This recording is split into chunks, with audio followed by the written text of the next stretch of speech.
Gusto ng Diyos na makarating tayo sa langit, kaya ipinadala niya ang liwanag sa atin, si Jesus, upang gabayan tayo papunta doon. Kung hindi tayo maliliwanagan ni Kristo, mapapahamak tayo. Kaya mahalaga na hayaan natin ang kanyang liwanag ang gumabay sa atin patungo sa buhay na walang hanggan. Amen ba yun?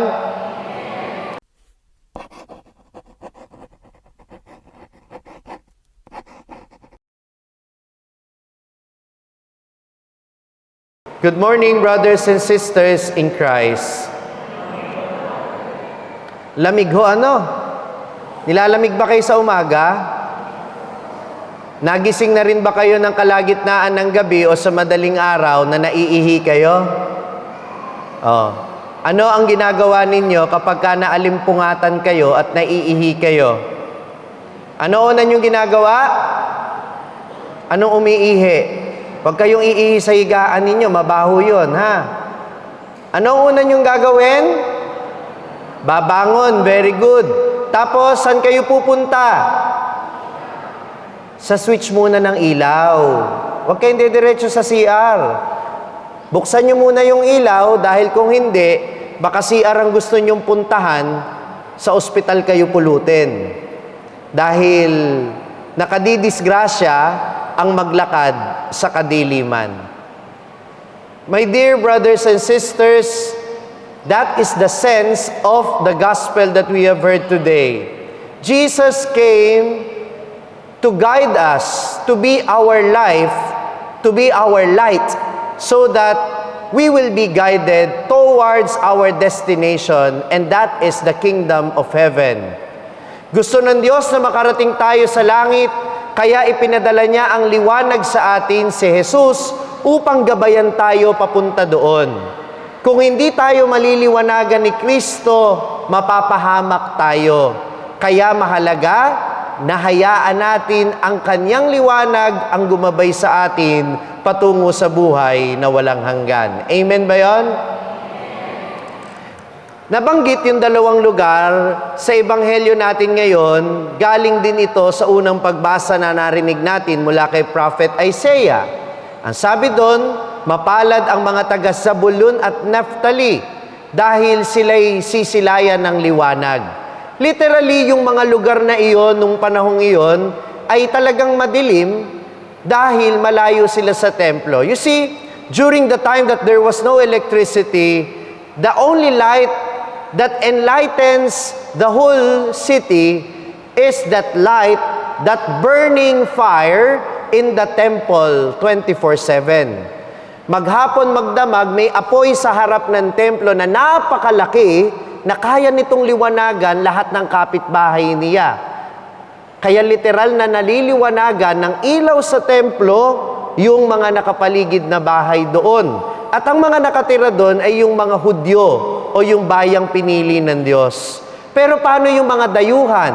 Paano yung mga Hudyo na nakapangasawa ng dayuhan o ng ibang lahi? They are considered unclean. Hindi sila itinuturing na kabilang sa community. So they live outside the city and therefore they are deprived of that light that comes from the temple. Kaya po literal na madilim doon kapag kagabi. Are you listening to me?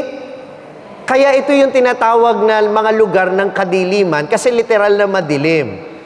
Pero madilim din doon dahil sila nga yung isinasantabi dahil hindi sila kinikilala dahil sa lahi nila. So they are marginalized, they are outcast. Kaya si Jesus, pinili niya na mamalagi doon sa lugar na iyon upang ipaalala kahit sa mga taong nasa labas at malayo doon sa liwanag ng templo na ang bagong liwanag na ipinadala ng Diyos, si Jesus mismo, ay hindi malayo kundi malapit sa kanila. Hindi man sila makalapit sa liwanag ng templo, ang liwanag buhat sa Diyos, ang ating Panginoong Jesus, ang lumapit sa kanila. Para sila na mga malayo ay mailapit sa buhay na walang hanggan. At gayon din tayo nung tayo bininyagan. Tinanggap natin ang liwanag ni Kristo at upang gabayan tayo, patungo sa buhay na walang hanggan. At ang liwanag na ito ay makikita natin sa pamamagitan ng kanyang salita. Kaya ngayon linggong ito, tinatawag din itong Bible Sunday dahil yung salita ng Diyos ang nagsisilbing gabay natin o liwanag natin para makarating tayo sa buhay na walang hanggan. Pero paano tayo maliliwanagan kung ang salita ng Diyos hindi natin pinapahalagahan? Kaya ang linggong ito ay paalala sa atin, let us value the Word of God. Ang salita ng Diyos, ang Biblia, hindi lang dapat nakadisplay sa bahay. Pag tinanong ko kayo, nasaan ang mga Biblia ninyo? Nasa altar. Anong ginagawa sa altar ng Bible ninyo? Sinong nagbabasa doon? Yung santo ninyo? Ang Biblia ay dapat hinahawakan, binubuklat, binabasa. At sa tuwing tayo'y nagsisimba, hindi lang natin dapat nilulook forward yung pagtanggap kay Jesus sa komunyon. Dapat nilulook forward din natin yung kaliwanagan na ibinibigay sa atin ng first reading, ng Salmo, ng second reading, ng Gospel, kasama na yung pagninilay ng pari sa kanyang homilya. Pero ang tanong, kapag ipinapahayag ba ang salita ng Diyos sa banal na misa, pinapakinggan ba natin? O ang atensyon natin ay nakabaling kung saan-saan? Kapag ba nagmimisa tayo, narinig nyo ba yung first reading? O masyado kayong busy sa pagtingin sa ibang mga bagay dito sa simbahan o ang isip ninyo nasa labas? Saan kaya ako kakain after ng misa? Saan kaya ako gagala mamaya? Kaya yung salita ng Diyos na dapat ay nagbibigay liwanag sa atin, hindi natin naintindihan. Hindi tayo naliliwanagan kasi hindi natin pinapansin. Are you listening to me? Tapos pag nakarinig kayo ng ibang mga religion na nagko-quote ng mga Bible verse, sasabihin ninyo, yung Katoliko walang Bible, buti pa kayo merong Bible. Excuse me, may Bible tayo, hindi nyo lang binasa. May Bible tayo, binabasa, hindi lang kayo nakikinig.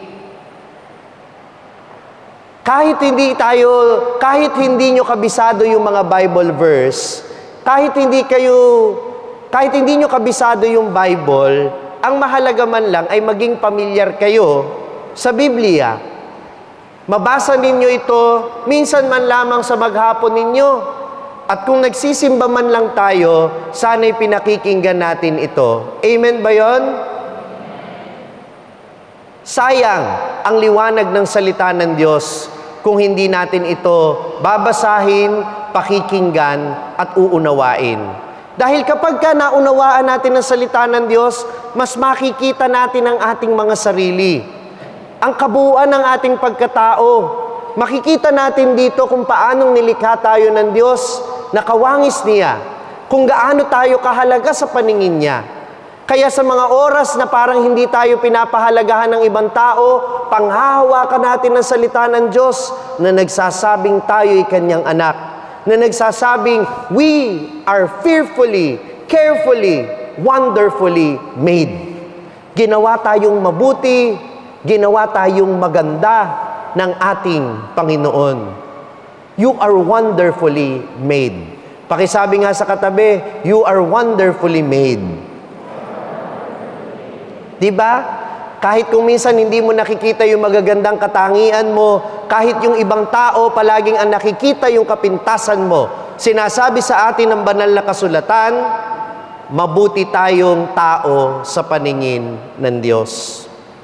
Kaya mahalaga na nagbabasa tayo ng Bible at sana ito yung maging source of inspiration natin. Hindi yung mga memes na sinishare natin, hindi lang yung mga nakikita nating quotes sa social media. Sana yung quotes sa Bible maging inspiration din ninyo. Meron ba kayong favorite Bible verse? John 3:16 na naman. Puro na lang yun ang alam nating lahat.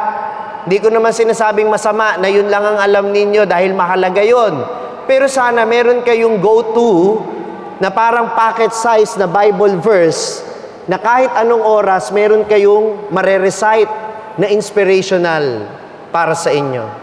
And let me share kung ano para sa akin ang favorite ko, Romans 12:12. Rejoice in hope, persevere in sufferings, and be persistent in prayer. Yan ay palagi kong paalala sa sarili ko kapag may mga pagsubok na dumarating sa aking buhay. At yan ang nagpapatatag sa akin, ang salita ng Diyos na aking pinagninilayan. Sana kayo rin magkaroon na ng favorite Bible verse ngayong taon. Amen ba yan? Assignment nyo yan, pwede ba? Magkabisa man lang kayo ng isang verse na magagamit ninyo, mababaon ninyo palagi kasama ninyo. Pangalawa, the scriptures or the Bible, the Word of God, allows us also to see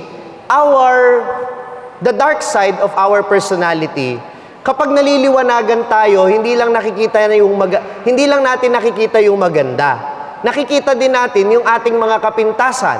'Di ba? Kapag nananalamin kayo, tinitingnan nyo rin, pantay ba yung lipstick ko? May dumi ba ako sa muka? Baka meron pa akong muta.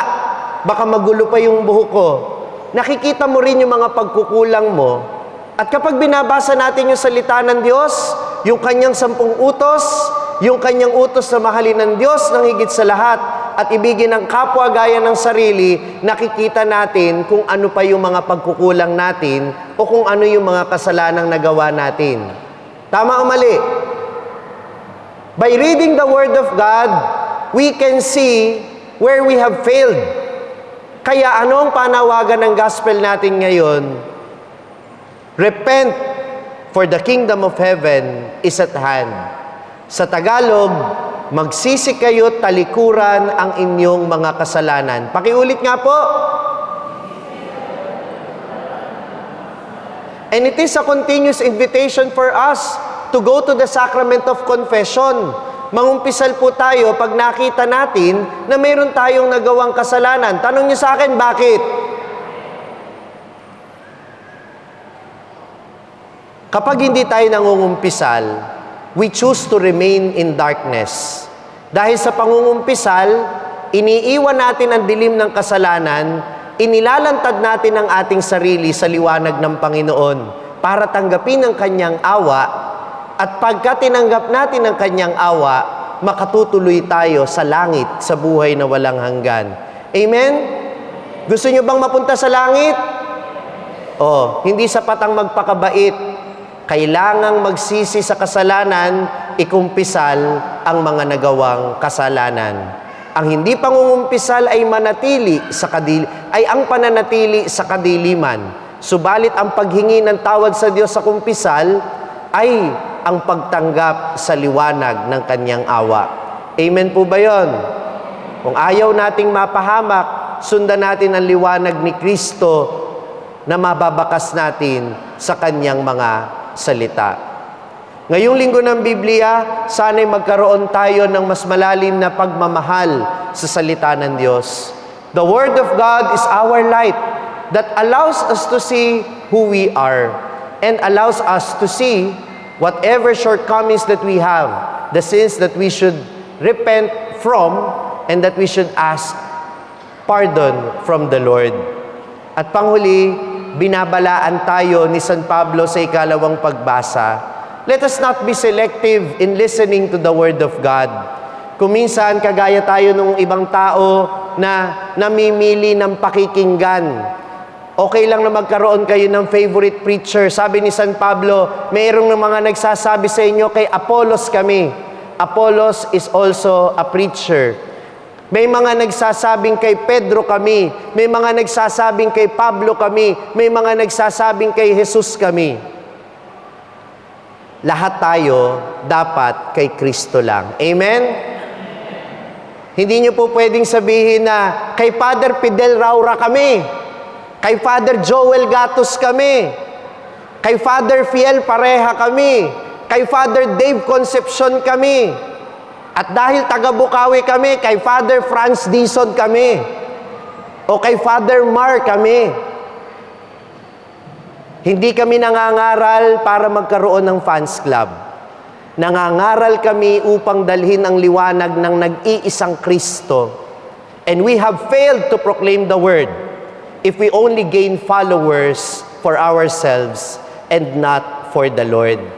Kaya wag niyo po kaming pag-aaway-awayin, kaming mga preachers at kaming mga pare. Huwag kayong namimili ng pakikinggan. Gusto ko itong preacher na to kasi nakakagaan ng kalooban. Baliwala ang gaan ng kalooban kung walang pagbabago ng kalooban. Hindi lang dapat hinihilot ng salita ng Diyos ang ating puso kapag tayo'y nasasaktan. Kung minsan kinakailangang mayanig ang ating puso upang makasunod tayo sa kalooban ng Diyos. Amen? The light of Christ, the light of the Word of God is not only inspiring, it is also disturbing. And let us allow the Word of God to disturb us so that we may be led to that kingdom of heaven. Hayaan nating matinag ang ating puso para masundan nating totoo ang liwanag ni Kristo. Amen.